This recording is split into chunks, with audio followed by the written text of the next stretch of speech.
चोरी की है तुम लोगों ने, बैठ जाओ, चंदा चोरी की है तुमने भगवान श्री राम के नाम पे चंदा चोरी की है। बैठ जाओ, इसके नाम में चरित्र होना चाहिए, वरना तो हराम में भी राम लिखा हुआ है, वरना तो हराम में भी राम लिखा हुआ है। इसलिए राम का नाम लगा लेने मात्र से आपके गुनाह नहीं छिप जाएंगे। मान्यवर, मैं भाजपाइयों के लिए, भाजपाई मित्रों के लिए एक गाना गाना चाहता हूं कि देखो ऐ दीवानो ऐसा काम ना करो, राम का नाम बदनाम ना करो, राम का नाम बदनाम ना करो। लेकिन हमारे भाजपाई मित्र कह रहे हैं राम राम जपना पराया माल अपना, राम राम जपना पराया माल अपना। इनका ध्यान लूटखोरी और भ्रष्टाचार में लगा हुआ है। सर, आपका चेहरा आ रहा है, मेरा भाषण मेरा चल रहा है, चेहरा आपका आ रहा है। किसानों से 5 लाख रुपए बिस्वा जमीन ली गई अयोध्या में। अरे सुनो ध्यान से, किसानों से 5 लाख रुपए बिस्वा अयोध्या में जमीन ली गई और लोढ़ा ब्रदर्स ने उसी जमीन को प्लाटिंग करके 1 करोड़ 80 लाख रुपए में बेचा। आज धंधा कर रहे हैं, के लोगों ने आपको हराया, इसीलिए अयोध्या के लोगों ने आपको हराया। और यही आपका चरित्र रहेगा तो पूरे देश में जनता आपको जवाब देगी, जनता आपको हराने का काम करेगी। राम चरित्र का नाम है, राम मर्यादा का नाम है, राम आदर्श का नाम है। राम के नाम में चरित्र होना चाहिए, वरना तो हराम में भी राम लिखा हुआ है,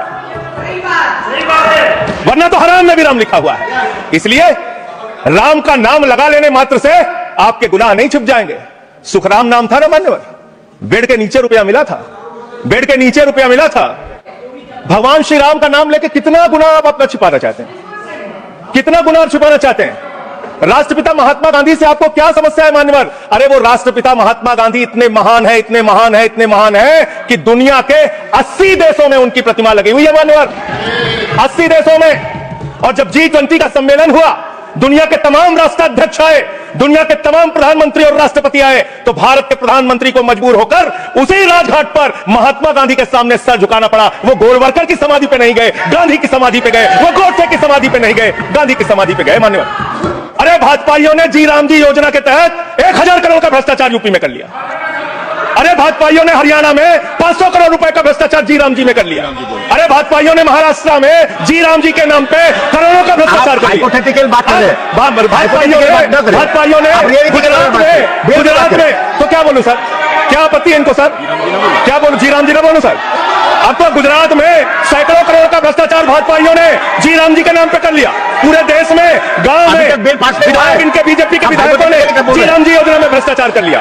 तो ये आप राम को सम्मान दे रहे हैं कि राम को अपमानित कर रहे हैं? आप राम को अपमानित कर रहे हैं।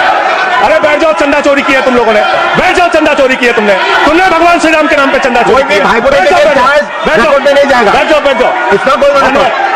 मान्यवर, मैं भाजपाइयों के लिए, भाजपाई मित्रों के लिए एक गाना गाना चाहता हूं कि देखो ऐ दीवानो ऐसा काम ना करो, राम का नाम बदनाम ना करो, राम का नाम बदनाम ना करो। इस जी राम जी योजना के नाम पे पूरे देश में आप लोगों का जो भ्रष्टाचार है, हम नहीं चाहते कि वो हमारे आराध्य भगवान श्री राम के साथ जुड़े। आप वो भ्रष्टाचार, वो चोरी, वो सारे कुछ लूटखोरी वो जोड़ना चाहते हैं, कमीशन खोरी राम जी के नाम से, राम जी के नाम से जोड़ना चाहते हैं। लेकिन मैं क्या करूं मान्यवर, मैं तो कह रहा हूं, आप फिर आ गए मान्यवर, हम लोग हाँ तो मान्यवर हम तो कह रहे हैं देखो ऐ दीवानो ऐसा काम ना करो, राम का नाम बदनाम ना करो। लेकिन हमारे भाजपाई मित्र कह रहे हैं राम राम जपना पराया माल अपना, राम राम जपना पराया माल अपना। इनका ध्यान लूटखोरी और भ्रष्टाचार में लगा हुआ है।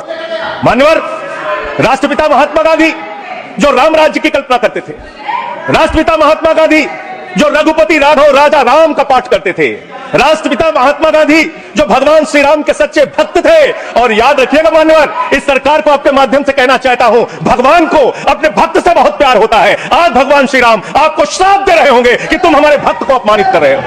सर, आपका चेहरा आ रहा है, मेरा भाषण मेरा चल रहा है, चेहरा आपका आ रहा है। इस देश का किसान, आपका आ रहा है, इस देश का मजदूर, इस देश के करोड़ों लोग सड़कों पर उतरे, उनको खालिस्तानी कहा गया, पाकिस्तानी कहा गया, गोलियां चलाई गई, लाठियां चलाई गई, बड़े बड़े कील गाड़ दिए गए सड़कों पे। और 1.5 साल के बाद प्रधानमंत्री जी एक दिन प्रकट होते हैं, कहते हैं मेरी तपस्या में कमी हो गई, हम कानून वापस ले रहे हैं। आज मैं आपसे कहना चाहता हूं मान्यवर, यह ऐतिहासिक भूल आप करने जा रहे हैं, यह गुनाह और पाप आप दोबारा करने जा रहे हैं। और इस काले कानून को पास करने के बाद इस देश का मजदूर सड़कों पे उतरेगा, इस देश का किसान सड़कों पे उतरेगा, इस देश का आम आदमी सड़कों पे उतरेगा, जिसके पेट और पीठ दोनों पे आप छुरा मारने का काम कर रहे हैं। किसानों से 5 लाख रुपए बिस्वा जमीन ली गई अयोध्या में, अरे सुनो ध्यान से, किसानों से 5 लाख रुपए विश्वा अयोध्या में जमीन ली गई और लोढ़ा ब्रदर्स ने उसी जमीन को प्लाटिंग करके 1 करोड़ 80 लाख रुपए में बेचा। आप धंधा कर रहे हैं प्रभु श्री राम के नाम पे, आप धंधा कर रहे हैं, अयोध्या के लोगों को लूटने का काम कर रहे हैं, अयोध्या के किसानों को लूटने का काम कर रहे हैं। इसीलिए अयोध्या के लोगों ने आपको हराया, इसीलिए अयोध्या के लोगों ने आपको हराया और यही आपका चरित्र रहेगा तो पूरे देश में जनता आपको जवाब